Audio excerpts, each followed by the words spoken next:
మంది ఊరికే ప్రతిదీ నోరు తెచ్చి మాట్లాడేస్తూ ఉంటారు.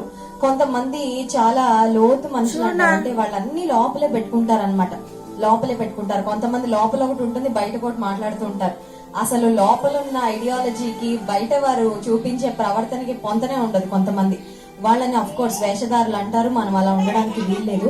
అయితే మనిషిని అర్థం చేసుకోవడమే అంత కష్టమైతే ఈ సర్వ సృష్టిని సృజించిన సృష్టికర్త అయిన దేవుని అర్థం చేసుకోవడానికి ఒక జీవితకాలం సరిపోద్దంటారా?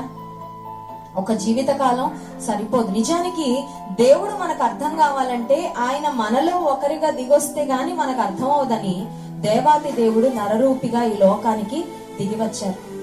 దేవుణ్ణి మనం అర్థం చేసుకోవాలంటే ఆయన నిజంగా పరలోకంలోనే ఉండుంటే దేవుడు మనకు పూర్తిగా అర్థమై ఉండేవాడు కాదు. మనలో ఒక్కొక్కరం దేవుడు అంటే ఒక్కొక్క డెఫినేషన్ ఇచ్చేవారం. దేవుడు అంటే అండి ఇలా ఉంటారు అనుకుంటున్నానండి, దేవుడు అంటే అండి ఆయన ఇలా మాట్లాడతారు అనుకుంటున్నానండి, దేవుడు బహుశా ఇలా మాట్లాడతారని, ఇలా ఆలోచిస్తారని, ఇలా ప్రవర్తిస్తారని అనుకుంటున్నానండి అని ఒక్కొక్కరికి ఒక్కొక్క అభిప్రాయం ఏర్పడేదేమో దేవుని మీద. కానీ దేవాతి దేవుడు నరరూపిగా ఈ లోకంలో యేసుక్రీస్తు ప్రభువుగా జన్మించి